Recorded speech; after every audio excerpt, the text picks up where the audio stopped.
que ella tiene que... allá. No, y por ejemplo, acá les muestro una imagen. Y también tiene mucho que ver con la geometría del enlace. Miren, por ejemplo, acá hay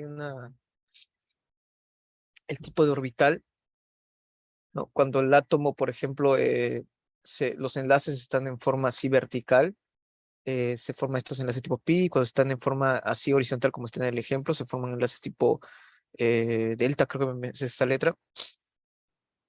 Y el antibonding y bonding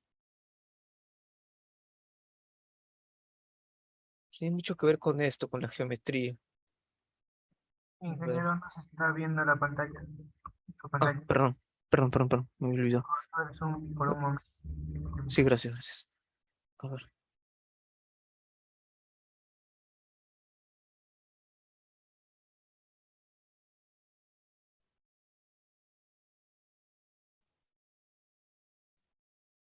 ya, ok.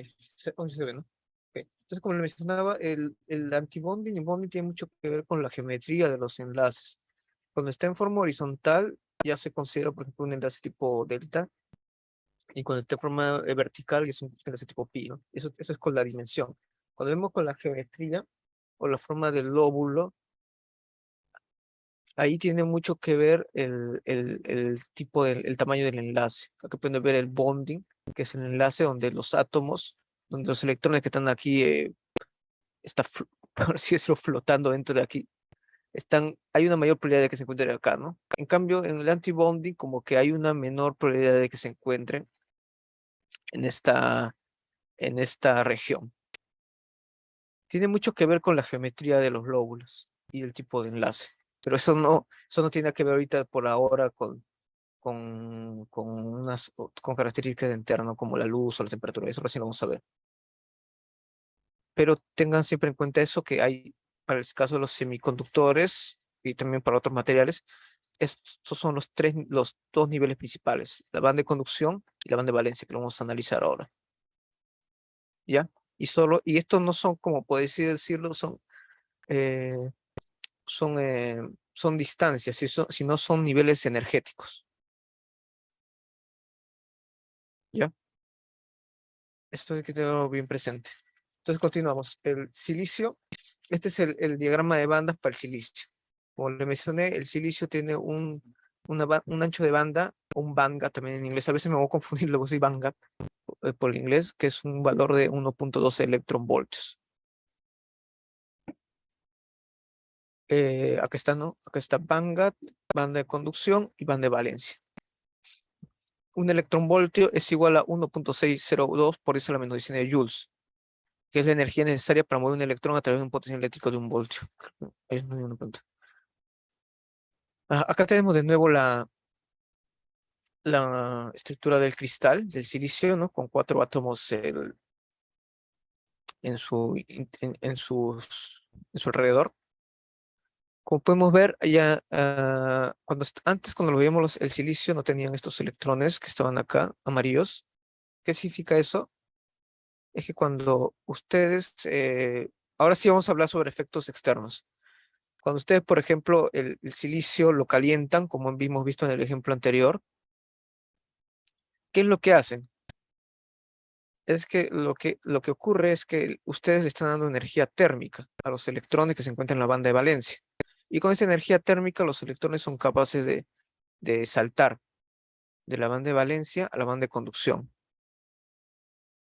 ¿Ya? Y en la banda de conducción, como hemos visto, bueno, en los antienlaces o en los enlaces, tienen una mayor libertad, ya que hay una menor probabilidad de que se encuentren sujetos al átomo del electrón. Entonces acá una vez que llegan a esta banda de conducción ya se pueden mover con mayor libertad. ¿Ok? Por eso está acá de amarillo, ¿no? Una vez que los electrones, o bien también cuando se le ilumina, por ejemplo, con una radiación solar, los electrones pueden saltar ganan energía, los electrones saltan a la banda de conducción y ya se pueden mover en todo el cristal, ¿no? Como se mueve acá. O sea, acá lo muestra quieto, pero ya tienen una mayor movilidad dentro del cristal.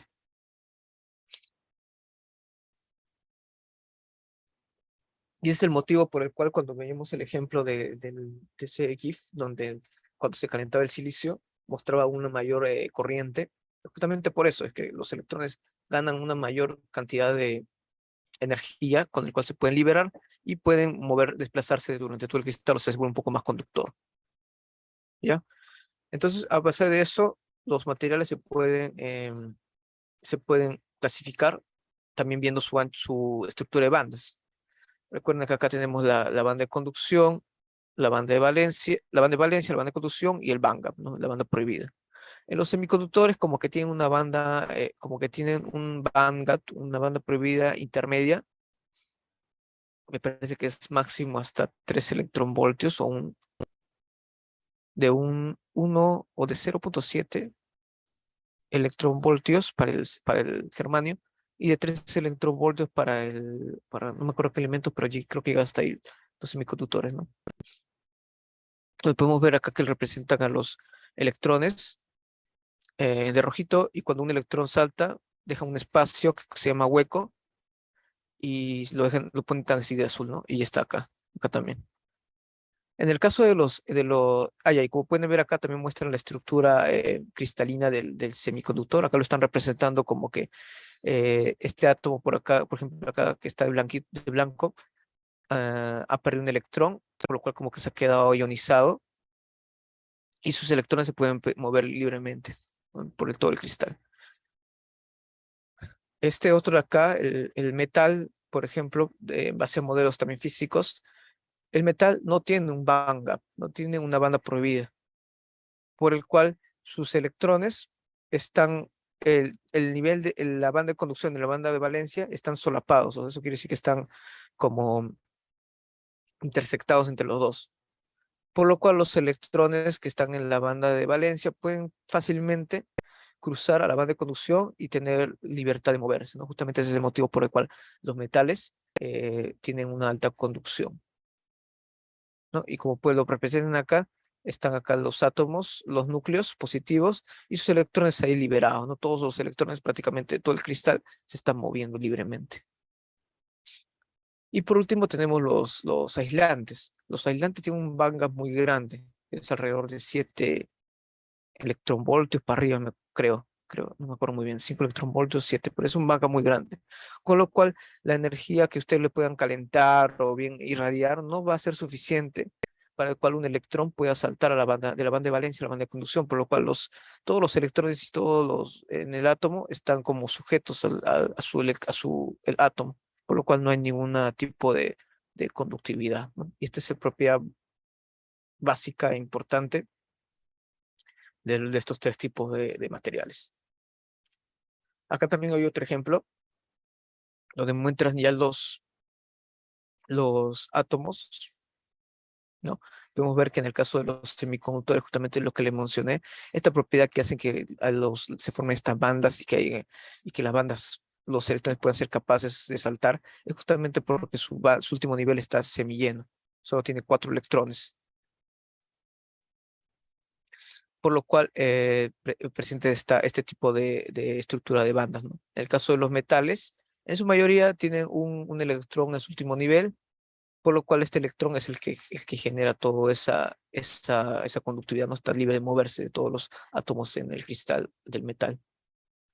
Y como pueden ver en los aislantes, su última capa está completamente llena, cumple el octeto 1, 2, 3, 4, 5, 6, 7, 8, por lo cual ya no puede ni sacar ni meter un electrón más, ¿no? Por lo cual este es un material aislante, no tiene ni una disposición de que sus electrones se puedan liberar y moverse en todo el material, ¿no? Porque ya no son cristales ya. ¿Alguna pregunta hasta ahí? De Continuamos. momento lo que Entonces, se está explicando, ingeniero, es simplemente cómo funciona el silicio sin que le introduzcamos otras impurezas. sí, hasta ahorita sí es silicio puro. Ah, está bien, gracias. Sí, porque esto es acá en física de semiconductores, que es conocido como silicio intrínseco, sin ninguna impureza. Ahora ya vamos, acabando esto, ya vamos a comenzar el dopaje.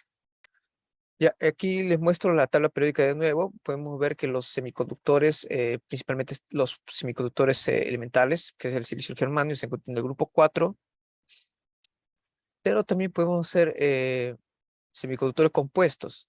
Por ejemplo, pueden ser compuestos de elementos del grupo 3 y el grupo 5 de la tabla periódica, o del grupo 2 y el grupo 6 de la tabla periódica, ¿no? Donde, por ejemplo, en el caso de este 3 y 5 podemos formar arsenuro de galio, que también es un semiconductor muy interesante, y con el 2 y el 6 se puede formar el teluro de cadmio, ¿no? Que también hay paneles de este compuesto.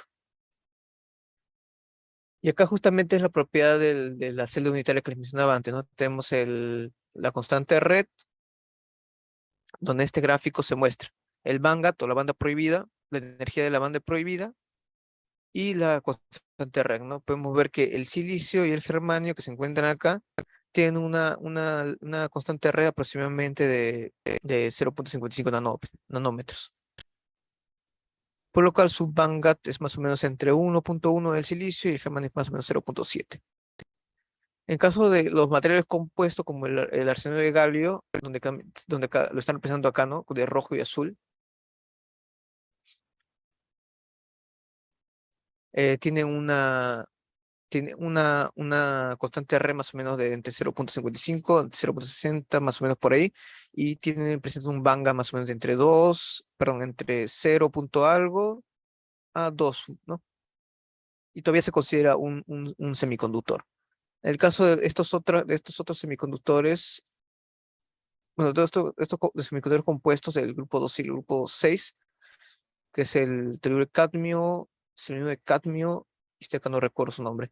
Pero como podemos ver, a base de su constante de R, que también tiene un valor de 0,57 más o menos, hasta 0,65, llega a un bandgap menor de 3, ¿no? Y también se le puede considerar un semiconductor. Pero tenemos otro elemento que también forma esta estructura, este zinc blenda, se le llama esta estructura, el diamante. Pero ¿por qué el diamante, a pesar de tener esta estructura que tiene silicio, que también se le considera una estructura de diamante, no puede ser un semiconductor o un conductor? Es que su constante de red es muy pequeña, ¿no? Pueden ver acá, 0,35. Por lo cual hace que su banda sea enorme, ¿no? Casi como el valor de 6. Por lo cual el diamante no puede comportarse ni tanto ni como semiconductor ni conductor, ¿no? Es más bien un aislante. Y es principalmente la propiedad de la información que te da esta constante de red.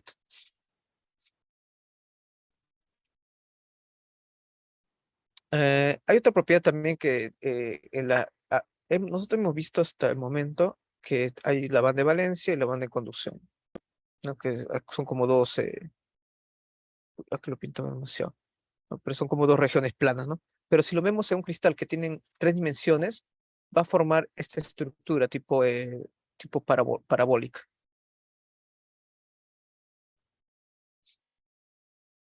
Pero cuando lo vemos solo en una dimensión, vamos a ver la parte plana, ¿no? Que siempre vamos a ver hasta el final del curso. A base de eso hay dos diferencias o dos tipos de semiconductores que se pueden encontrar con referencia a esto, que son los semiconductores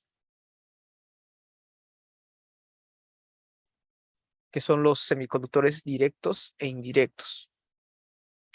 Los semiconductores indirectos, que son el silicio y el germanio, pueden generar su electrón puede saltar de la banda de valencia a la banda de conducción con dos factores. Primero, con una excitación externa que puede ser una radiación o la temperatura. Y además de eso también necesita otro, como un empujoncito más, que es dado por los fonones. Los fonones son como vibraciones de la red. O sea, tanto el silicio como el germanio necesitan tanto la temperatura como un empujón de energía que es a base de la vibración de la red o los fonones. A diferencia del otro semiconductor compuesto, que es el arsenio de galio, que no necesita esta energía extra de los fonones, sino basta con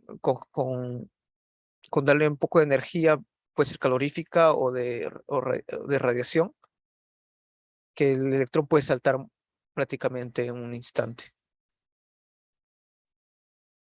¿Ya? Y ese es justamente el motivo por el cual el arsenio de galio también es un buen candidato para reemplazar al silicio en algún futuro, ¿no? Porque ya no necesita tanta energía para poder que sus electrones puedan saltar y tener las propiedades del semiconductor, ¿no? Los LED, por ejemplo, usan estos tipos de materiales, eh, ¿cómo se llama? Materiales semiconductores directos, ya que lo que quieren ellos es que haya la mayor cantidad de electrones y huecos en su estructura para que puedan generar luz. Es un comportamiento inverso, creo que lo podemos ver después, ¿ya? Pero cada uno de estos elementos o esta propiedad que le muestro, todos tienen una aplicación en la ingeniería y tanto en aplicaciones de dispositivos, o sea, no es algo que les muestre así por las puras. Ya, entonces continuamos. Por el momento vamos a verlo así, como viendo el cristal en dos dimensiones, donde cada bolita azul representa un átomo de silicio y cada bolita roja representa un electrón, ¿no? Como hemos visto, cuando nosotros este caso, el cristal como que está estático, todos sus electrones están en su propio enlace, y eso se le puede considerar cuando no hay temperatura o está a una temperatura de 0 grados Kelvin, ¿ya? O sea, el cero absoluto. Es en teoría. O sea, cuando esté en cero absoluto, prácticamente todos los electrones van a estar en su propio enlace. Pero ustedes cuando le generen energía o le meten energía externa, se liberan los electrones, ¿no? En este caso, este electrón, por ejemplo, salió de este enlace y sale para acá, ¿no? Y está libre. Se le considera como, bueno, se le llama un electrón libre. Pero el espacio que deja aquí en el enlace se le llama hueco o hole, ¿no? En inglés. Que no es una partícula en sí, no es como un electrón, sino es la falta es la falta de un electrón, ¿ya? Acá lo pone, ¿no? Electrón perdido en la banda de valencia. Es como un carro. Lo podemos ver como, ¿no? Como carros, ¿no? Por ejemplo, cuando los autos se están moviendo y hay un espacio acá entre estos y todos los autos se mueven en la misma dirección, podemos ver que el, el hueco se ha movido también, ¿no? El hueco está acá y se mueve para acá. Y no es no es que sea como, digamos, eh, lo mismo acá, ¿no? No es como que hay otra partícula más o hay un auto fantasma acá, por así decirlo, sino es la ausencia del auto, o sea, el espacio se mueve también. Pero para poder hacer todo el análisis o tener una mejor perspectiva de los fenómenos físicos, el hueco se le considera también como una partícula virtual, ¿ya? Pero el hueco no es una partícula en sí, sino es la ausencia de la partícula, es un espacio. ¿Ya? Pero en general, desde a partir de aquí, lo vamos a considerar como si fuera una partícula, bueno, en este caso también como una carga opuesta, ¿no? El electrón sabemos que es una carga negativa y el hueco tiene una carga positiva, ¿ya? Acá también podemos ver otros ejemplos, ¿no? Otros electrones que se han liberado y dejan su hueco detrás de él. En el caso de la cantidad de electrones que se libera en un silicio a temperatura ambiente 300 kelvins, es un total de 1.5 por 10 a la 10 centímetros cúbicos. O sea, si tenemos un centímetro cúbico de silicio, más o menos vamos a tener un total de 1.5 10 a la 10 electrones y huecos en su interior. ¿Ok? ¿Hasta ahí alguna pregunta?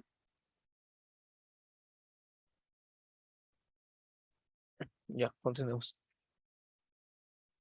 Acá les voy a hablar un poco sobre la distribución de Fermi, que es, bueno, es la única pocas fórmulas que les voy a mostrar, pero no lo vamos a calcular porque también es un poco complicado también entenderlo. Yo creo que en la siguiente clase ya le he puesto unos ejemplos más básicos, pero como pueden ver, en la banda de valencia, la banda de conducción, los electrones como que están confinados a temperatura ambiente, a temperatura de 0 Kelvin, cero absoluto. Cuando empieza a aumentar la temperatura, los electrones son capaces de saltar de la banda de valencia a la banda de conducción. Pero esto también, esta cantidad también, o sea, no es una cantidad al azar que saltan, sino también obedecen a una cierta propiedad, a una función matemática, que es la distribución de Fermi. Ya, es lo que les muestro acá. La distribución de Fermi primero nos da el nivel de Fermi, que lo vamos a ver en un momento. Es la energía que la probabilidad de computación por un electrón es segmentado a la mitad. ¿Ya? Por el momento tengan la idea de que esta función de Fermi, que es la que vemos acá, esta ecuación, cuando reemplazamos el valor de 0 Kelvin, se va a volver este cuadrado en negro. Una vez aumentamos la temperatura que está acá, por ejemplo 100 Kelvin, el cuadrado como que se va a empezar a formar así eh, como unas exponenciales, algo así, ¿no? Seguimos aumentando más, el cuadrado se va a estar volviendo como este verde que es un poco como una exponencial más pronunciada. Seguimos aumentando más el azul, se está volviendo más y cada vez más el celeste se va a ir deformando más esta curva, ¿no? Hasta llegar a algo así. Siempre tienen este comportamiento. Y es justamente esta función lo que le da el comportamiento o la probabilidad de los electrones. Acá, por ejemplo, podemos ver la función de Fermi. Primero, ahora, hasta aquí hemos visto que tenemos la banda de valencia y la banda de conducción. Y el banda, ¿no? Que es este acá, la banda prohibida, G, que está solo la distancia, no es un nivel. Pero acá estoy agregando otro nivel más, pero es, es justamente el nivel de Fermi, lo que mencioné antes. Este nivel energético, el nivel de Fermi, nos dice en qué ubicación va a comenzar la función de Fermi, este cuadrado. Cuando veamos la parte este es el caso de un silicio sin impureza, un silicio intrínseco. Pero cuando veamos la parte de dopaje van a ver que el nivel de Fermi se puede modificar, se puede mover. Pues acá prácticamente está en la mitad entre la banda de entre la banda de conducción y entre la banda de valencia. Pero cuando le metemos dopaje o impurezas, este nivel de Fermi se va a poder mover para arriba o para abajo. Y es lo que le va a dar las propiedades de los semiconductores de que pueden generar más huecos o más electrones dependiendo del dopaje, ¿ya? Pero por el momento tengan en cuenta que el nivel de Fermi me da esa información.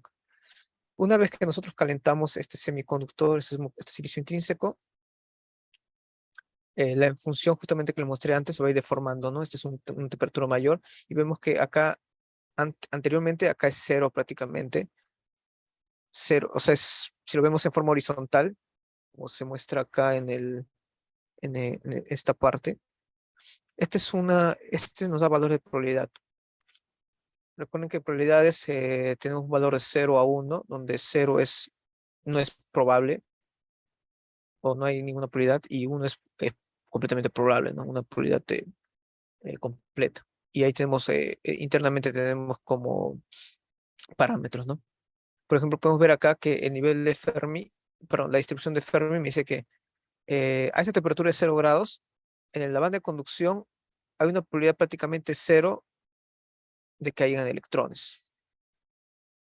Y si vamos a la parte de acá abajo, que es 1, me dice que prácticamente en el nivel en la banda de valencia hay una probabilidad hay una probabilidad completa de que todos los electrones se encuentren en esta región. ¿Ya? Pero ¿qué pasa cuando calentamos? Cuando empezamos a calentar o le sometemos a una radiación electromagnética, pero principalmente es por temperatura, la función de Fermi se va a ir deformando. El cuadrado ya no va a ser un cuadrado, sino va a tener como esta exponencial, ¿no? Y como podemos ver, acá ya no es completamente cero, esta región de acá, sino ya hay una pequeña probabilidad, podemos decirle 0 punto algo, ¿no? 0 punto, no sé, 0.05, ¿no? O sea, me está diciendo que hay una leve probabilidad de que hayan electrones aquí. A diferencia de acá, que ya como que pueden ver, como que pueden ver en esta región también en la banda de Valencia, y hay como, ya no es completamente uno, sino como que hay un pequeño hueco, ¿no? Me está diciendo que ya hay una probabilidad menor a uno de que los electrones se encuentren aquí. Y esa es justamente la información que me da eh, la función de Fermi. Son puras probabilidades, pero me dan información también sobre el comportamiento del semiconductor. ¿Hay una pregunta hasta ahí?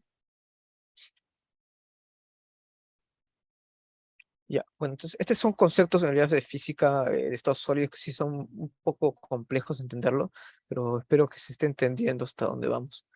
Cuando esta es una temperatura, no sé, podemos decirle 100 kelvins, ¿no? Como hemos visto anterior, como en el anterior gráfico. Si lo seguimos aumentando, esta curva se va a ir deformando, va a ir un poquito más para acá y va a disminuir acá, ¿no?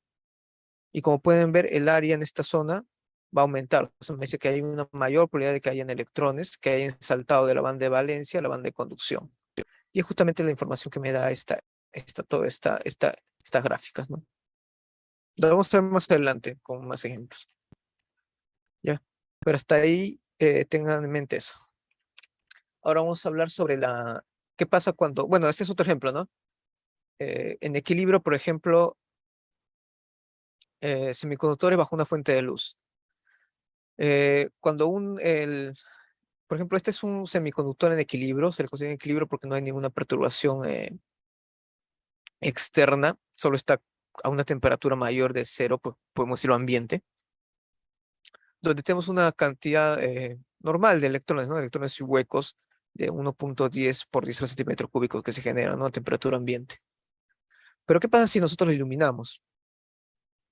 Bueno, cuando lo iluminamos, como que le vamos le vamos a quitar el equilibrio, va a estar en modo no equilibrio, y se van a generar aún más electrones y huecos, ¿no? Sin importar la temperatura que ya se encuentren, ¿no? Va a haber una diferencia de densidad, se le llama, ¿no? Inicialmente teníamos en temperatura ambiente 1 por 10 a la 10 centímetros menos 3, pero cuando lo iluminamos con una tipo de energía, no sé, cualquier tipo de energía, va a variar su densidad y va a aumentar de 1 por 10 a la 10 a 1 por 10 a la 15 centímetros, al menos 3, ¿no? A pesar que su temperatura no ha aumentado. Pero ¿cómo puedo entender eso? Acá hay otro ejemplo donde vemos tres casos. Recordemos que para el caso del silicio, esta banda prohibida, el band gap, tiene un valor. En los libros siempre van a ver así, mayormente en inglés, EG, ¿no? Que es band gap. Gap. Gap quiere decir así como eh, el gap en español es como algo así como salto, más o menos algo así. Es como brecha, como un hueco, algo así es el concepto del gap, ¿ya? Pero recordemos que el band gap del silicio, la banda prohibida, es de 1 electronvoltios, en el caso del silicio. Y en el caso del germanio, me parece que es 0.7. ¿Qué información me da eso? Es justamente es lo importante para entender el efecto fotoeléctrico. ¿Qué tal, por ejemplo, nosotros iluminamos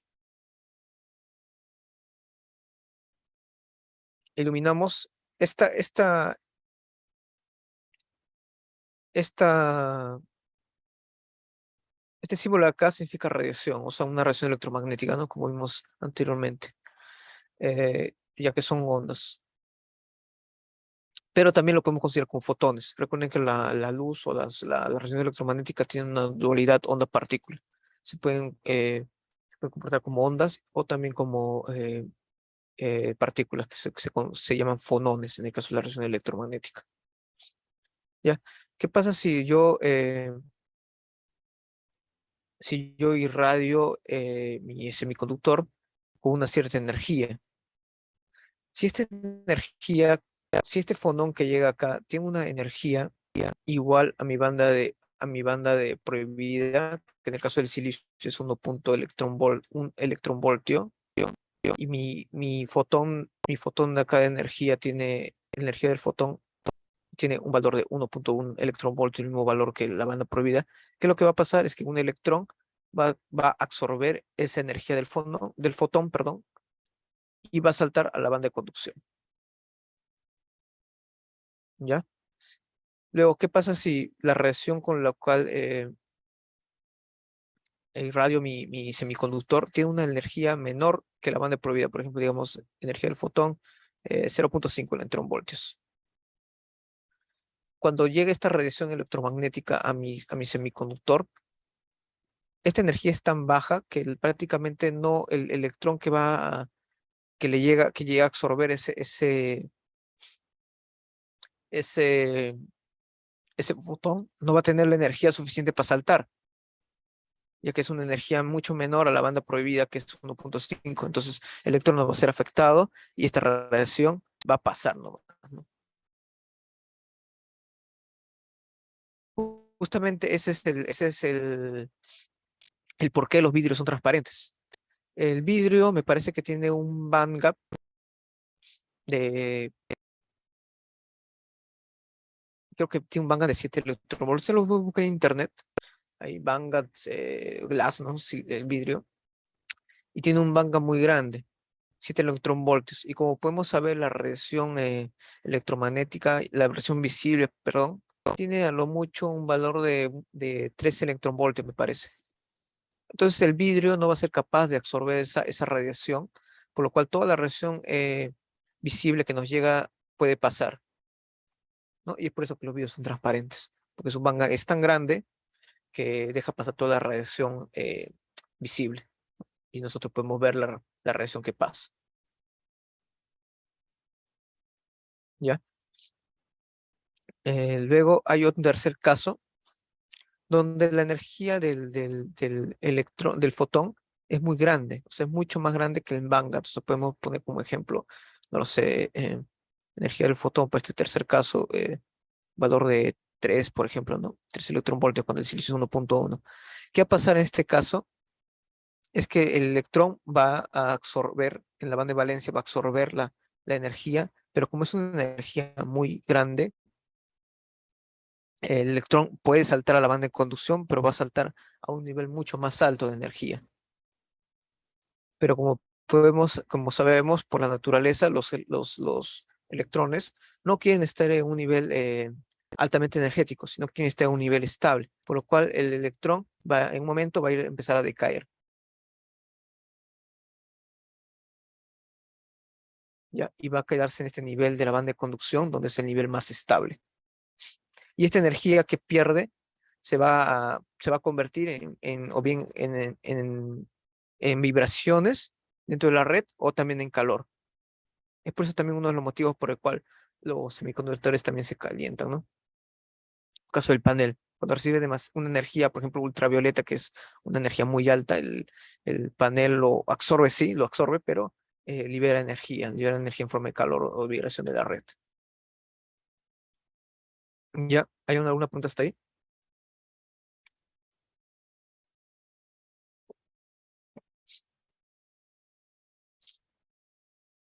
Ya continuamos. Pero como pueden ver, hasta aquí es solo absorción, ¿no? Pero como sabemos en la naturaleza, algo no está completamente, cuando nosotros le sometemos lo excitamos a un material, no se queda ahí en un nivel así de alta energía, sino quiere mantenerse en un nivel estable o quiere regresar a su nivel inicial. Entonces, ese es el segundo proceso, este es el proceso de absorción. Y hay otro proceso que es que es el proceso inverso, que se llama recombinación. La recombinación que me quiere decir es que este electrón que se ha generado, que ha saltado de la banda de valencia a la banda de conducción, llega un momento en que pierde su energía y regresa a la banda de conducción y esa energía que libera, ya que han estado a un nivel más alto de energía, la libera en forma de fotones, radiación electromagnética. Ese es conocido como un proceso de recombinación, es un proceso inverso a la absorción. tenemos principalmente tres tipos: la radiativa, la Auger y la Shockley-Rich-Hall. ¿Ya?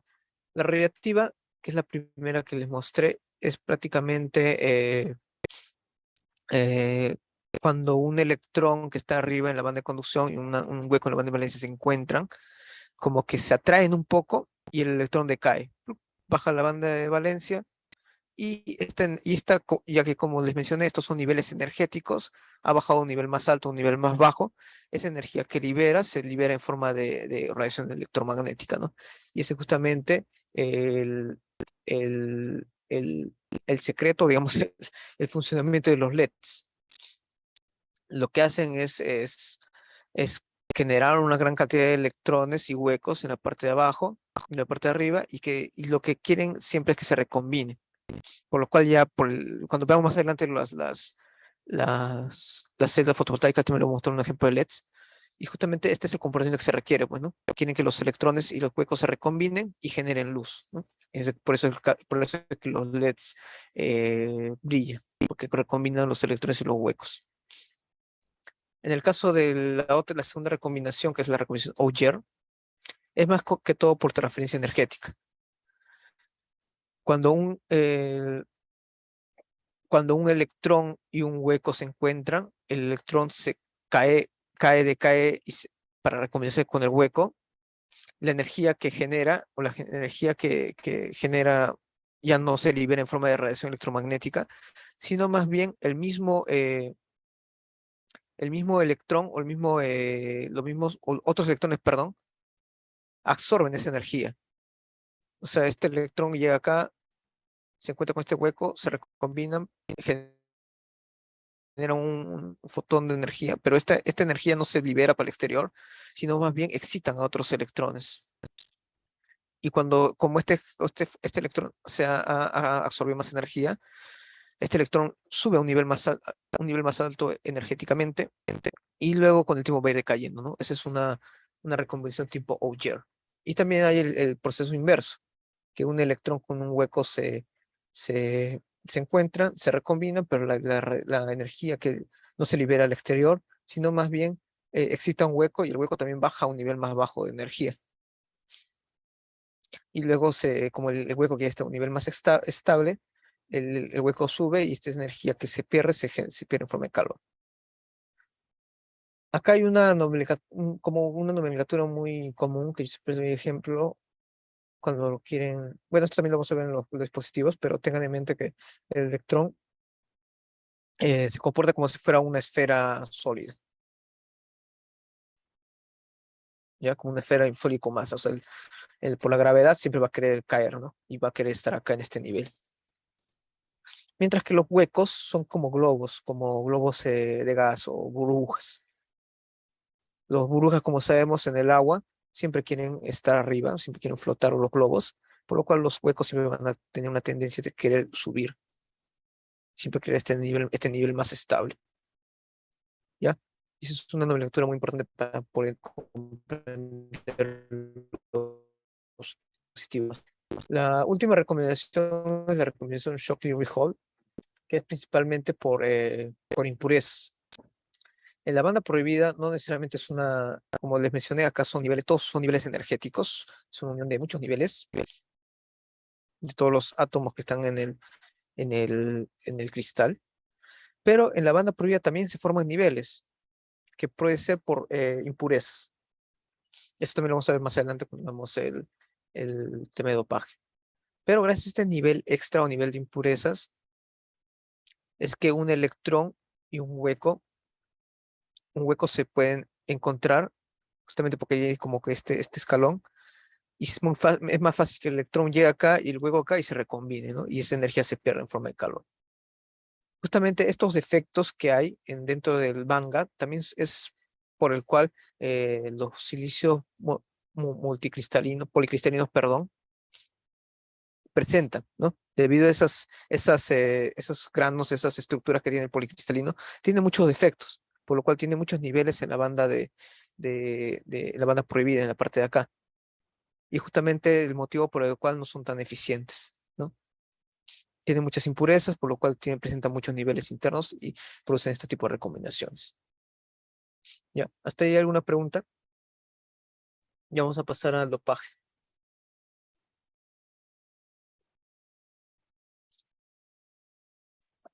No, también pueden hacer en el chat, ¿no?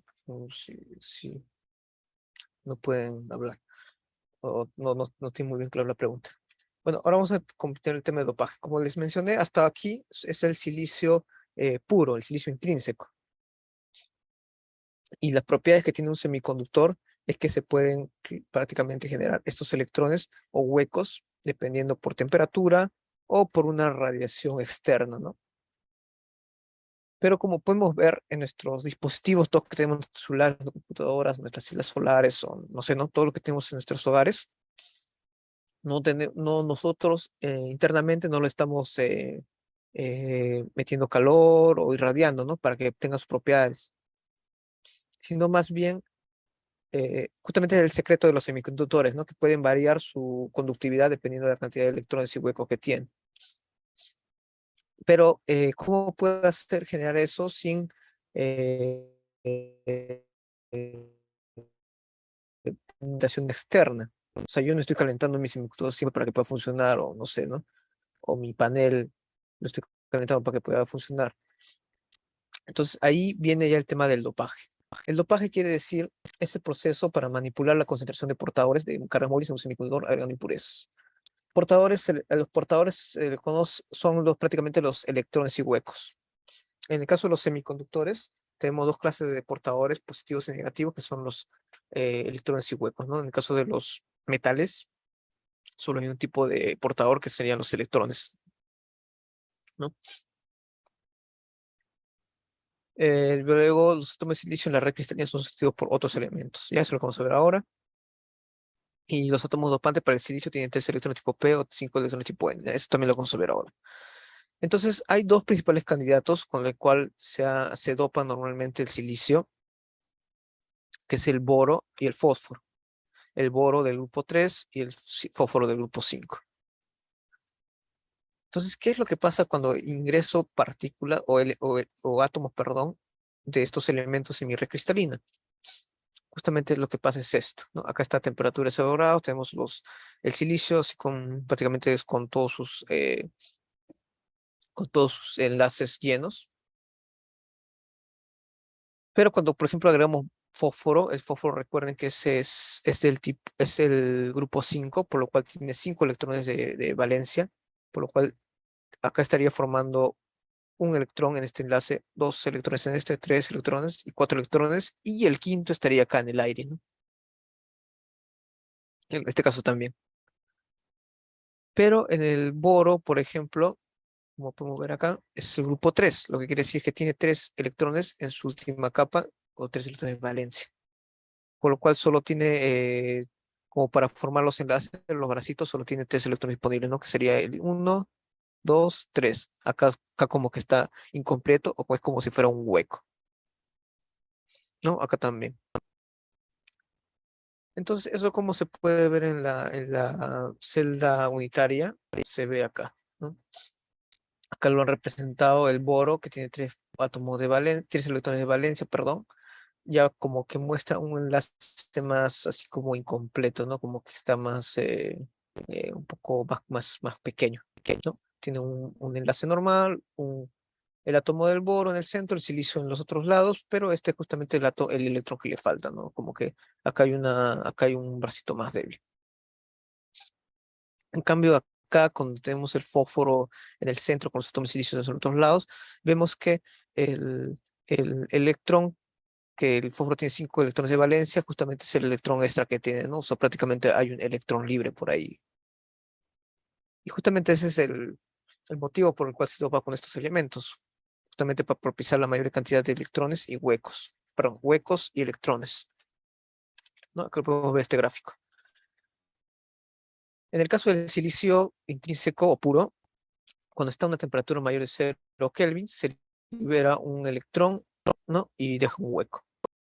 En el caso de cuando se ionizan o se dopan con átomos de fósforo, que es del grupo 5, el fósforo libera, mira, por ejemplo acá, el silicio ha hecho su comportamiento normal, ha liberado su electrón y ha dejado su hueco, pero el fósforo que tiene un electrón extra ya prácticamente ha liberado su electrón. O sea, hay una mayor cantidad de electrones libres a comparación de los huecos, ¿no? Y acá lo pone un símbolo más porque, como recuerdan en su clase de química, cuando un átomo pierde un electrón, se queda ionizado positivamente, ¿no? Se vuelve un ion positivo.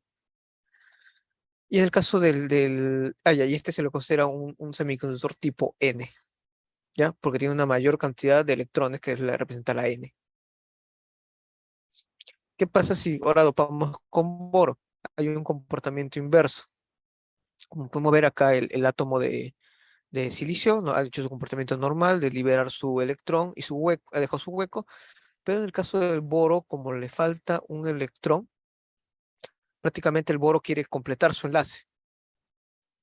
Entonces, como que le quita el electrón que está acá de este silicio tranquilo, le quita su electrón para completar el octeto y este silicio se queda sin un hueco. Le queda con un hueco extra, perdón, ¿no? Y acá también. Este boro que inicialmente le faltaba un electrón, prácticamente le roba su electrón a este silicio y completa su octeto, ¿no? Completa su enlace y deja este hueco. Entonces, como pueden ver, por ese motivo es que este semiconductor es denominado tipo P por la cantidad de huecos que tiene, ¿no? Ahí pueden ver acá que hay una mayor densidad de huecos en comparación con los electrones, ¿no? Y cuando un átomo gana un electrón, o sea, como que completó el octeto, se queda ionizado negativamente. ¿Ya? ¿Hay una pregunta hasta ahí?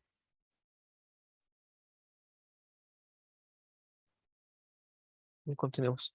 Acá ya muestran como unas cargas, ¿no? Unas áreas simbolizando las cargas que tiene.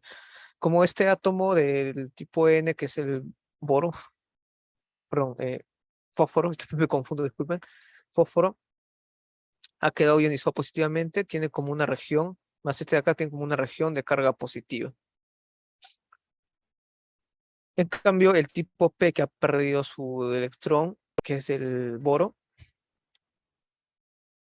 perdón, es al revés, ¿no? Este ha ganado un electrón, ay, también me estoy confundiendo, disculpen.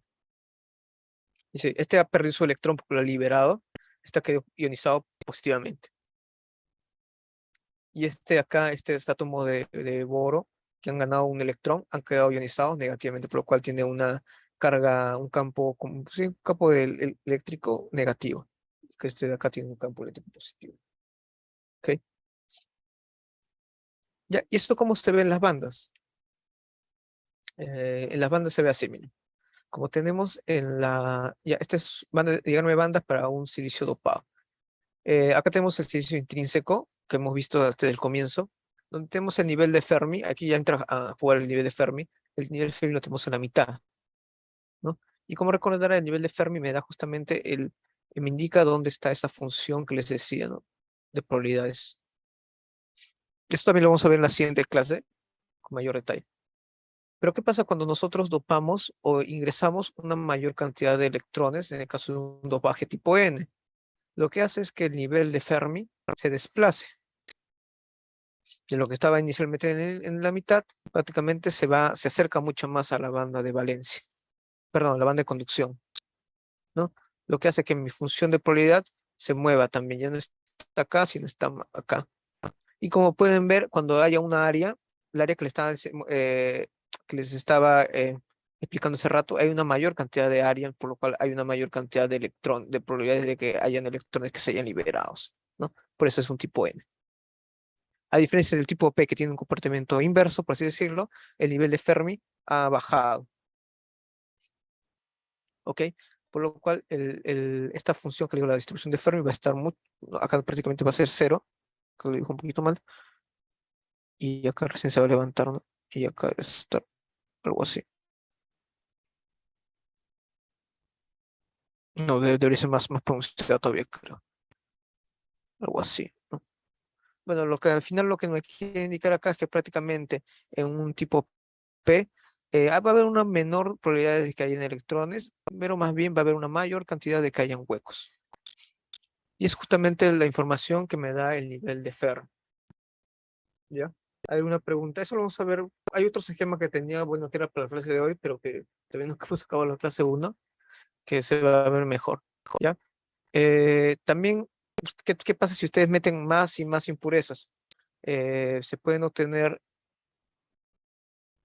¿Qué pasa si ustedes siguen dopando, o sea, metiendo más impureza en el caso de boro, fósforo, ¿no? ¿Qué lo que va a hacer? Es que el nivel de Fermi ya va a empezar a subir, ¿no? Va a empezar a subir, va a seguir subiendo y va a llegar justo a la banda de Valencia. Bueno, antes, previamente a la banda de Valencia, cuando es un alto dopaje, como he mostrado acá, ¿no? Tenemos bajo dopaje, dopaje moderado y alto dopaje. ¿Qué pasa cuando yo le meto le meto más impurezas?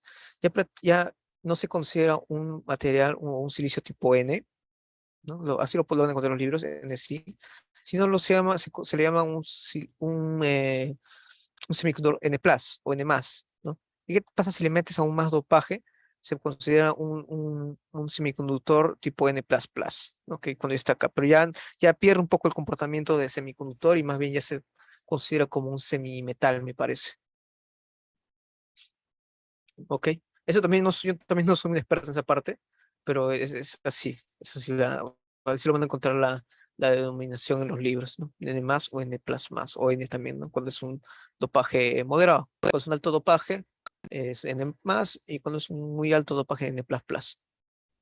Acá también, ¿no? Cuando ustedes, el que mete más dopaje, o sea, acá está un tipo P normal, cuando le mete más dopaje se va a convertir en un P plus, y cuando le mete aún más dopaje, pueden atravesar también la banda de valencia y se va a convertir en un P plus plus, ¿no? Y esa es la denominación que van a encontrar ustedes en los libros. Justamente acá lo muestran, ¿no? Un bajo dopaje, un silicio intrínseco está más o menos en la orden de 10 a la 10 y un poco más, empiezan a meter dopaje. Se vuelve este más o menos por acá es los dopajes donde el silicio ya empieza, lo tenemos en nuestros dispositivos. Y acá también hay un muy alto dopaje, ¿no? A partir del rango de los 10 a los 20. Hasta ahí sería la clase del día de ayer, que no creo lo acabado. Como pueden ver, es bastante teoría, pero es muy interesante porque le da significado a todos los fenómenos que podemos ver en los dispositivos actuales, ¿no? Acá vemos un resumen general en estos tres esquemas, donde vemos el nivel de Fermi en probabilidades, ¿no? Como pueden ver, cuando el nivel de Fermi se encuentra en la mitad, esta función de probabilidad tiene esta área justamente de acá, indica la cantidad de electrones que hay y de huecos acá, ¿no? Que en el caso en los intrínsecos es igual. Hay tanto electrones como huecos en la parte de abajo. Esto lo vamos a ver en en las siguientes diapositivas, cómo se comportan las probabilidades, ¿no? Como podemos ver el dopaje, que significa que yo le estoy ingresando un átomo de impureza a mi red cristalina, ¿no? En este caso es el fósforo. Y como el fósforo es un elemento del grupo 5, dona su electrón, ¿no? Y un electrón más libre. Y acá también hemos visto las interacciones en el caso de la luz, cuando llega a un semiconductor, cómo se excita el electrón y salta la banda de conducción. ¿Ok? Y este también sería por un caso para temperatura. Eso sería hasta aquí sería la clase de ayer, que también ya la encuentran colgada. Ahora tengo que continuar la clase hoy. A ver, no sé si hasta ahí hay una pregunta.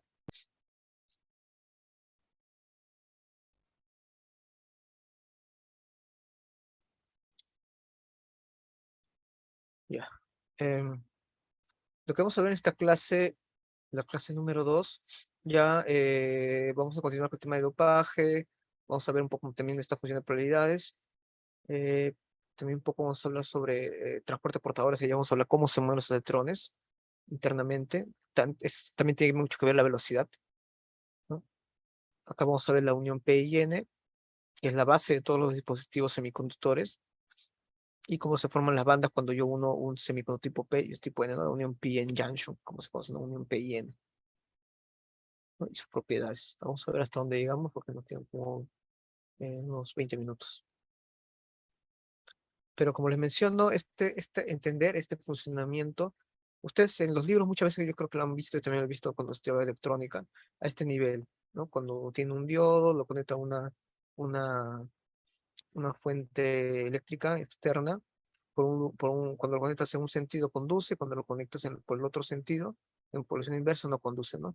Ese es un concepto básico y que la mayoría de nosotros lo conocemos, ¿no? Pero conocer la parte de la estructura de las bandas, cómo se comporta, ya te da un mayor entendimiento y tanto para entender otros dispositivos, por ejemplo, los LEDs, ¿ya? Ujú. Ya, entonces, una vez que entendemos esto, ya puedo también mostrar alguna diapositiva de una presentación que hice sobre LEDs, para que vean justamente ese funcionamiento. Y entonces comencemos con la clase de sesión de hoy.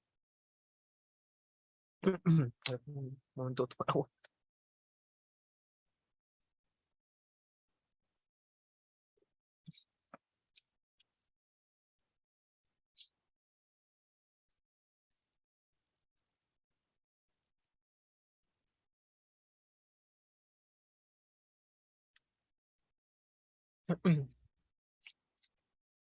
Ya, entonces continuemos. Ya, esta es la parte de la sesión 2 fundamentos. Esta clase también está colgada. Esta parte ya vamos a hablar un poco sobre, ya les estuve explicando qué pasa cuando unimos dos semiconductores, ¿no? Tipo P, tipo N. En la clase anterior que hemos estado viendo, hemos visto la celda unitaria de un semiconductor, de un silicio, del silicio en este caso, ¿no? Tiene aproximadamente 5 por 10 a la 22 átomos en un cristal o en un centímetro cúbico de cristal. Y como pueden ver, ¿se recuerdan si aquí está, ¿no? Este valor. Eh, Tenemos 5 por 10 a la 22 átomos, un parámetro de red de 5.43 Armstrong. Acá podemos ver los niveles de energía individual de cada átomo y acá el diagrama de bandas, ¿no? Acá para recordar tenemos la banda de valencia, la banda de conducción, la energía del banda, toda la energía de banda prohibida de 1.12 electronvoltios por el silicio. Cuando tienen tanto energía térmica como una interacción electromagnética, le llega a este electrón, salta y deja un hueco en la parte de abajo. ¿Ya? Eh, Como a temperatura ambiente, para un silicio intrínseco sin ninguna impureza, prácticamente se generan tanto 10 a la 10 electrones, que se simboliza con la letra N, y huecos que se simboliza con la letra P, ¿no? 10 a la 10 electrones por centímetro cúbico y 10 a la 10 huecos por centímetro cúbico. Si hacemos una división, no, en la siguiente diapositiva el ejemplo. Acá podemos ver en este gráfico, podemos ver la concentración de la densidad de portadores intrínsecos. Recordarán que cuando hablan de portadores o carriers, se refieren a los electrones y los huecos, en función de la temperatura. ¿Ya? Aquí la temperatura está en forma inversa, ¿no? Que es 200 y acaba subiendo. Para el caso del silicio, a temperatura ambiente, que más o menos 300, tenemos que más o menos la cantidad de portadores que se van a generar en el caso de silicio intrínseco, silicio puro es la misma, se van a generar más o menos como 10 a la 10 electrones y huecos, ¿no? Que es justamente lo que hice en la gráfica acá. Para el caso del germanio, va a generar más o menos temperatura ambiente, un valor de 10 a la 14, ¿no? De electrones y huecos, por ese rango. Y el arsenio de galio, que es un semiconductor compuesto, más o menos va a generar un valor de 10 a la 8 electrones y huecos, ¿no? A temperatura ambiente. Acá es una ecuación muy conocida, también es otra de las pocas ecuaciones que les voy a mostrar. Es conocida como la ley de acción de masas. Esta ley de acción de masas se cumple tanto para silicio intrínseco como silicio extrínseco o dopado. Eh, ¿Qué información me da esta? Por ejemplo, si lo podemos operar, dice que la cantidad de electrones por la cantidad de huecos es igual al cuadrado de la cantidad del silicio intrínseco. O sea, prácticamente lo que está diciendo para el caso del silicio intrínseco es que el n, como un n cuadrado, es igual a n intrínseco, que sería lo mismo, ¿no? Prácticamente este intrínseco está diciendo de electrones y huecos, que es lo mismo, electrones y huecos, que es lo mismo de acá. La concentración intrínseca para el silicio a 300 Kelvin, recordemos que es 1.5 por 10 a la 10 centímetros cúbicos, que más o menos por 1.5 por 10 a la 10. No me encuentro acá. No, más o menos por acá, digamos. ¿No? Entonces sabemos que la densidad de portadores intrínsecos, en el caso del silicio puro, el silicio intrínseco, es 1.5, puede ser a la centímetro cúbico. Entonces, por lo cual podemos saber que hay una cantidad de electrones de este valor y hay una cantidad de huecos en este valor, ¿no? Si sabemos que la densidad de átomos en el silicio es de 5 por 10 a la 22 átomos, como lo mostré anteriormente, ¿no? En una red, en un centímetro, número de átomos en un centímetro cúbico de silicio, tenemos un total de 5 por 10 a la 22 átomos. Y a temperatura ambiente se genera 1.5 por 10 a la 10 centímetros cúbicos de electrones y huecos. Se puede decir que aproximadamente solo uno de cada 5 por 10 a la 12 átomos en el silicio genera un electrón libre a temperatura ambiente. Cuando lo vemos en cantidades, esto parece mucho, ¿no? 10 a la 10 y 10 a la 22. Pero cuando los operamos, o sea, prácticamente hacemos una división nomás. Es prácticamente solo un átomo de prácticamente 5 por 10 por 12 ceros genera un electrón y un hueco. Entonces ahí ya lo vemos que es una cantidad prácticamente muy pequeña, ¿no? Por lo cual el silicio intrínseco no es un buen conductor. Y justamente es lo que vimos en la anterior gráfica, ¿no? En la anterior, cuando vimos a bajo dopaje, alto dopaje y voltaje y súper alto dopaje, justamente el silicio intrínseco, que es alrededor de 10 a la menos 10, es justamente solo esta cantidad. Entonces es un muy mal conductor. Ya, es muy altamente resistivo. Ya, ¿hasta ya alguna pregunta? Ya, ahora vamos a pasar sobre construcción de portadores. Este es lo que estábamos viendo hace rato, que es la función de Fermi, ¿no? Donde tenemos acá ya está, acá está este silicio o este semiconductor está a temperatura mayor a 0, por lo cual ya no es la distribución de Fermi, no es el rectángulo que mostré hace rato, sino ya se empieza a deformar, ¿no? Como podemos ver, la distribución de Fermi, como les expliqué antes, son funciones de probabilidad, por lo cual mientras más se deforme o mientras más aumente la temperatura, esta va a empezar a formarse áreas acá, ¿no? Áreas más grandes, y lo que me indica es la cantidad de electrones y huecos que hay. En el caso del silicio intrínseco, el nivel de Fermi se encuentra a la mitad, por lo cual esta función va a estar va a estar, justamente va a empezar a variar, respetando este punto, ¿no? Que es prácticamente la mitad. Lo que me quiere decir esta función de probabilidad es que cuando aumente la temperatura va a haber una igual cantidad de electrones que de huecos, ¿no? Por eso que lo represento como 1, 1. ¿Qué pasa si sigo calentando? Bueno, acá hay una pequeña animación, ¿no? Acá está así, cuando lo caliento, la función de Fermi va a empezar a deformarse, ¿no? Va a empezar a aumentar. Por lo cual el área ya va a ser mayor, y lo que me quiere decir que hay una mayor probabilidad de encontrar electrones y huecos en esta región, ¿no? Por eso ya acá y como es un silicio intrínseco, está a la mitad el nivel de Fermi, por lo cual va a ser igual en las áreas, tanto acá como acá abajo. Por eso acá lo represento como 3 electrones y 3 huecos. Luego hay otro concepto que es la densidad de estados, que tiene que ver bastante con los niveles energéticos, pero no lo voy a definir acá. Pero en el caso el silicio intrínseco, se representa de esta manera, ¿no? Que prácticamente son iguales tanto en la banda de conducción como en la banda de valencia, tienen la misma cantidad. Si nosotros multiplicamos esta densidad de estados por la distribución de Fermi, nos da una densidad de portadores, ¿ya? Y es como, digamos, el área.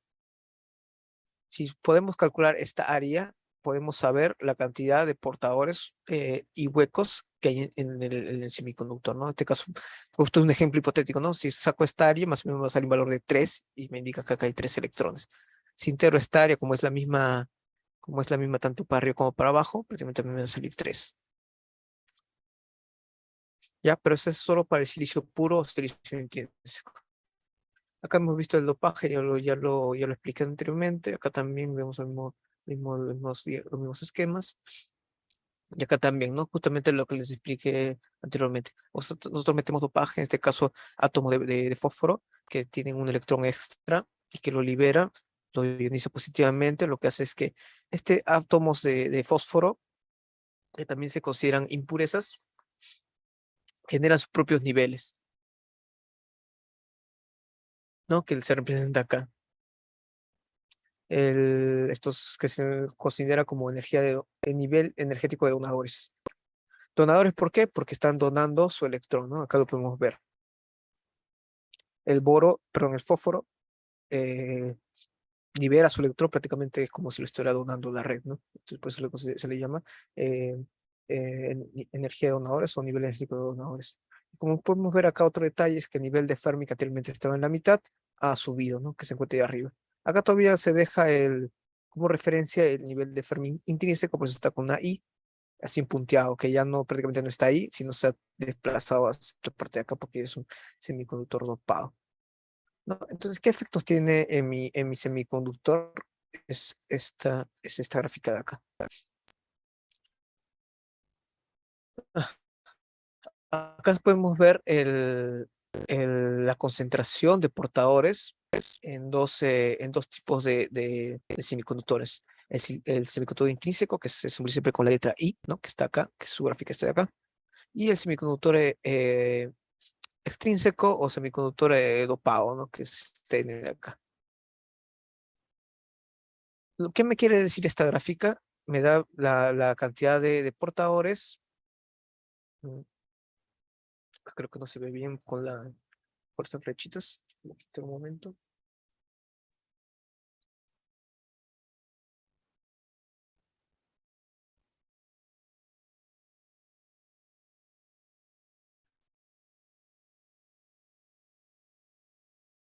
No sé mucho mejor. Ya, entonces, bueno, yo como físico, bueno, yo también soy electrónico, también soy físico, siempre lo más importante cuando obtenemos así resultados o gráficas, lo más importante, bueno, para mí y también para tanto la investigación como los papers que producimos las producciones científicas, siempre es interpretar las gráficas que nos muestran, ¿ok? No es solo obtener el resultado y listo, sino es interpretar qué me quiere decir. Ya, entonces acá continuamos. Acá me está mostrando la densidad de portadores en un silicio intrínseco y en un silicio dopado, tipo N, ¿no? Acá podemos ver las gráficas N y el silicio intrínseco. Como podemos ver, cuando nosotros aumentamos en 0 Kelvin, prácticamente en cero absoluto, todos los electrones y los huecos están prácticamente cada uno en su propio átomo, ¿no? Que serían acá los átomos de silicio, silicio en su recristalina, ¿no? Que estarían acá. No los he dibujado, pero acá deberían haber también con átomos confinados, ¿no? A 0 grados Kelvin. Entonces, prácticamente ahí están estáticos. Y estos de acá, esta bolita roja de acá me representan a los átomos extras que da el fósforo, ¿no? Que también se encuentran en sus niveles de donadores, pero también están ahí fijos, ¿no? No se mueven. ¿Qué pasa cuando nosotros empezamos a calentar un poco, ¿no? De 0 grados Kelvin, solo un poquito, que prácticamente menos de 100, aproximadamente 50, digamos. El silicio extrínseco, disculpen, el dopado, prácticamente se dispara su cantidad de portadores, ¿no? Y justamente lo que pueden ver acá. Justamente son estos átomos estos electrones, perdón, del fósforo, que con solo un pequeño empujoncito de temperatura tienen la energía suficiente para poder saltar de este nivel de donador a de banda de conducción, ¿no? Y justamente el comportamiento que vemos acá. Mientras que los átomos del silicio que están acá, como que tienen un poquito de energía suficiente como para que puedan donar, o no, perdón, para que puedan su electrón saltar a la banda de conducción, ¿no? Pero digamos que acá el comportamiento o los electrones, o el comportamiento de generación que domina es prácticamente los átomos de boro, de fósforo, perdón, me estoy confundiendo. No, acá lo podemos ver en la gráfica. Acá este es el silicio dopado, realmente con un pequeño empujoncito ya que empieza a generar electrones. En cambio, el silicio intrínseco que está acá abajo, como que le dificulta todavía, genera muy poco. Una vez que se llega, comparando, ¿no? Claro, la escala entre dos escalas. Si seguimos calentando, como que llega a un nivel estable, esta parte de acá, esta región de acá, ¿no? Donde ya todos los átomos del fósforo han donado sus electrones, ¿no? Justamente es esto acá. Cuando ya se acaban todos los átomos de fósforo que se han dopado, ya se le acaban sus electrones de donadores, de ahí ya solo lo único que queda, los últimos átomos que quedan que pueden donar es el silicio, que pueden generar electrones es el silicio, ¿no? Y acá, por eso acá recién empieza como que digamos a un comportamiento ya del silicio intrínseco, ¿no? Si no lo hubiera dopado, hubiera tenido el mismo comportamiento del silicio intrínseco, ¿no? Por ejemplo, acá podemos ver que el silicio intrínseco recién empieza como a activarse a estos niveles de temperatura, ¿no? Pero como podemos ver, prácticamente a temperatura ambiente, que es 300 Kelvin, un dispositivo semiconductor dopado tiene un comportamiento muy estable en la generación de sus electrones y huecos. Justamente y precisamente esa es la propiedad que tienen los semiconductores dopados para que se fabriquen los diferentes dispositivos semiconductores, ¿no? Y también por eso también se le da un rango de valores de temperatura con el cual funciona mi dispositivo. Pero para este caso, este ejemplo es bien amplio, ¿no? Tiene un comportamiento estable. ¿Hay alguna pregunta hasta ahí? Acá también lo podemos ver como, por ejemplo, con la red cristalina, ¿no? En el caso del silicio intrínseco, es esta parte de acá. No, perdón, acá los son átomos, son silicios dopados y acá son el silicio intrínseco, ¿no?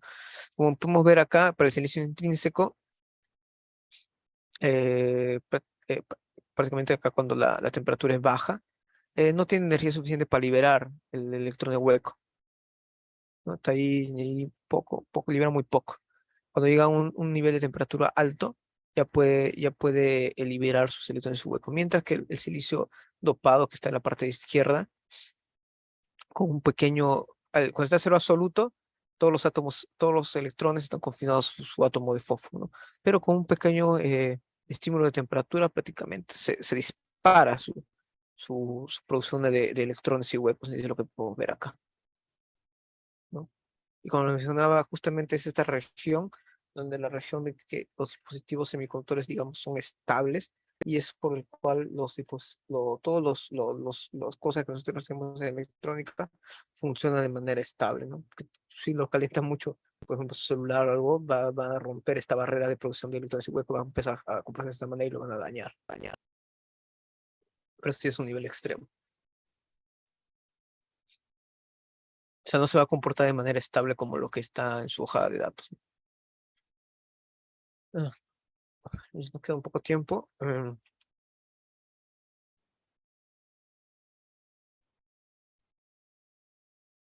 Ya vamos a acabar hasta acá, hasta el resumen de sincronía intrínseca y luego la unión P y N lo vamos a dejar para mañana.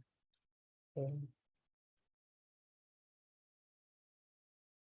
ya, entonces, hasta acá, no sé si lo has entendido bien, pero que sí.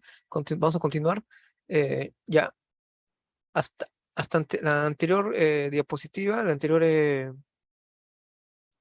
diapositiva mostré que cuando es un silicio intrínseco puro, el nivel de Fermi prácticamente está en la mitad,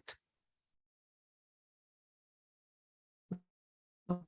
Pero ahora, tipo en este caso, y a una temperatura mayor a cero, ¿no? Si fuera intrínseco, el nivel de Fermi se encontraría acá, nivel de Fermi intrínseco.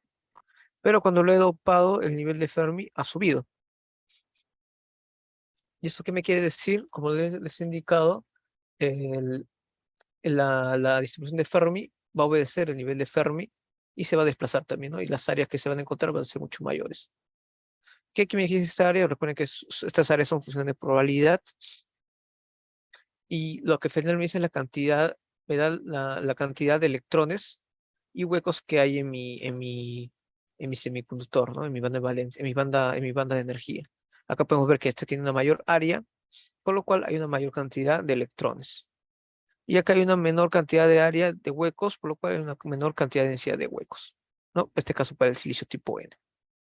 Cuando lo multiplicamos por el nivel, por la densidad de estados, encontramos esta densidad de portadores, que un ejemplo hipotético, podemos ver que ya no son iguales ¿no? Como el anterior ejemplo, ¿no? Aquí, en el caso de silicio intrínseco, se presentan electrones y huecos en un instante, que son iguales para ambos.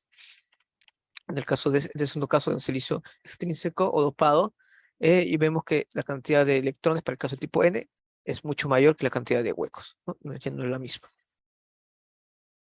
Y es justamente la información que me da esta función de probabilidad. ¿Ya? Acá ya podemos ver, este ya es un ejemplo de un silicio tipo P, donde es prácticamente lo mismo, pero en un sentido inverso, ¿no? Acá yo lo estoy ionizando con átomos de boro, lo estoy dopando con átomos de boro, que el átomo de boro recuerden que tiene un número de electrones de valencia número 3, por lo cual le falta un electrón y genera una mayor cantidad de huecos.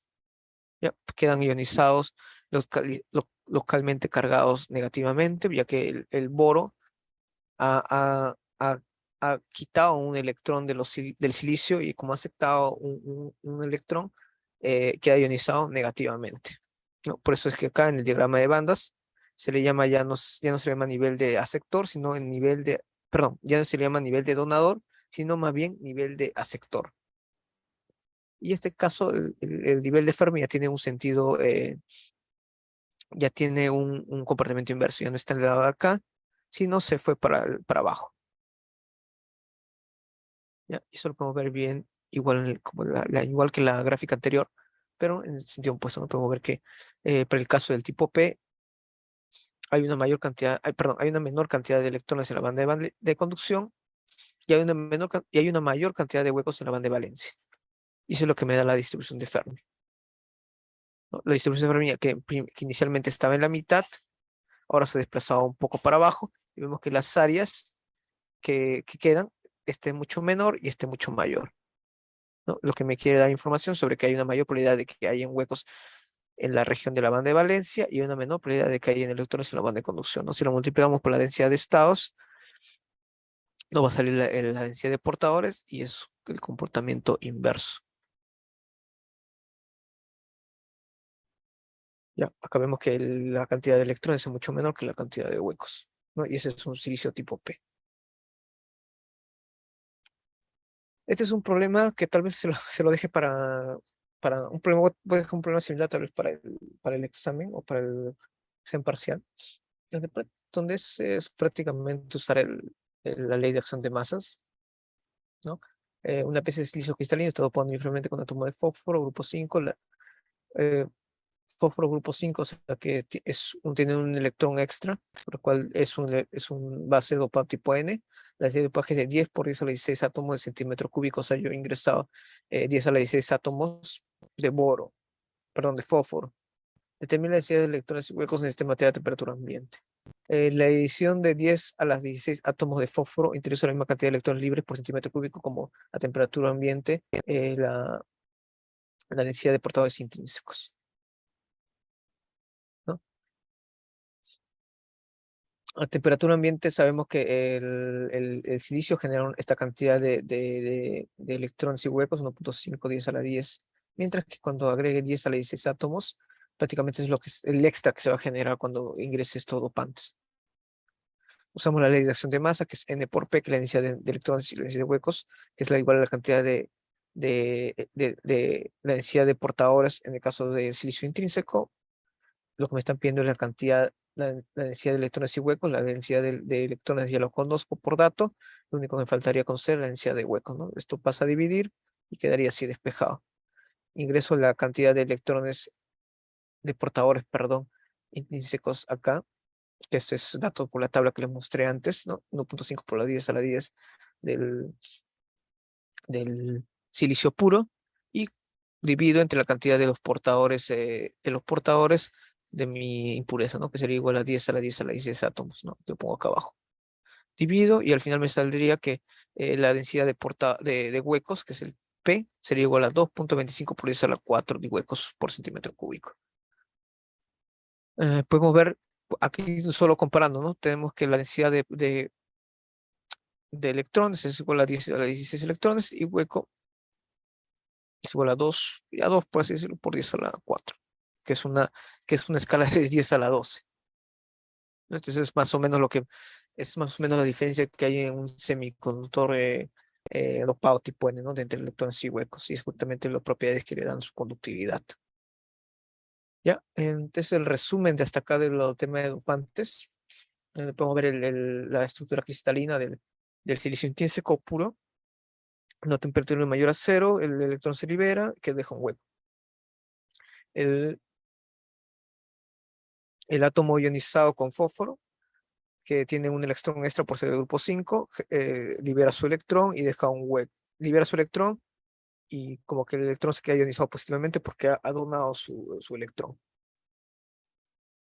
En el caso del boro, eh, el boro es del grupo 3, por lo cual le falta un electrón y le quita un electrón al silicio, ¿no? Cuando recibe un electrón el boro, acepta un electrón, por lo cual queda ionizado negativamente,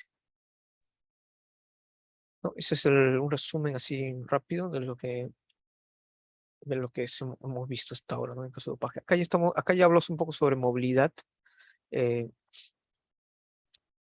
Esto ya tiene que mucho ver ya para dispositivos, ya lo vamos a ver el día de mañana, ¿no? Pero un resumen rápido es que los electrones prácticamente eh, no están siempre ahí confinados, no están quietos, sino hay modos por los cuales los electrones y los huecos se mueven. Por ejemplo, cuando deforman la banda, no, la banda no siempre está así plana, sino cuando deforman, o sino cuando hay una concentración diferente. Este es muy parecido a un vaso de agua, ¿no? Cuando ustedes tienen mucha agua en una región de un vaso, ¿no? Y le quitan esta tapa, el agua siempre va a querer estar en un mismo nivel, por lo cual es muy parecido a esto. Cuando hay muchos electrones acumulados en esta región, los electrones quieren estar estables, por lo cual todos los electrones empiezan a mover, ¿no? Este es el proceso de difusión. Y el caso de deriva es prácticamente es debido principalmente por un campo eléctrico externo, ¿no? Cuando mi semiconductor lo conecto con una batería, por así decirlo, ¿no? Una pila, lo que le estoy inyectando, lo que le estoy generando es un campo eléctrico interno, lo cual hace que mi banda se deforme. Y es como justamente les comenté, ¿no? Que los huecos tienen una tendencia como ser algo sólido, una esfera sólida, como si fuera la gravedad, aunque no es la gravedad, sino es temas energéticos, el electrón se va a querer caer, ¿no? Se va a querer estar en un nivel más bajo. Mientras que los huecos son como burbujas, las burbujas siempre quieren flotar, por lo cual siempre van a querer estar más arriba, ¿ya? Y esos son los dos procesos de transporte que tienen, ¿no? Acá hay una gráfica donde se muestra la movilidad de los electrones y los huecos, ¿no? Podemos ver que en función del dopaje o de la densidad, tienen una mayor movilidad, ¿no? Y la temperatura. Ok, y esto también, bueno, esto también también tiene mucho que ver con los dispositivos, ¿no? Si ustedes tienen un electrón o, no sé, o dopan un semiconductor con una cierta cantidad de dopaje y los electrones se mueven muy lento, no se van a poder, tienen tendencia a recombinarse y se va a perder ese electrón con ese hueco, ¿no? Como hemos visto anteriormente en el tema de recombinación. Igualmente el hueco, ¿no? Y estas tablas están definidas, ya los fabricantes de dispositivos lo conocen muy bien y aprovechan todas estas propiedades de movilidad, ¿no? Esto vemos que están en función de velocidades. Acá ya empiezo a hablar sobre la unión P y N, que vamos a ver el día de mañana, ¿no? Que son los diodos. Ya, pues, si quieren pueden ir repasando, también pueden, estas diapositivas están colgadas, y la diapositiva que el día de mañana también lo voy a colgar a la hora de la tarde, ¿no? Que ya un poco ya vamos a hablar sobre las celdas, ¿no? ¿Hay una pregunta hasta aquí?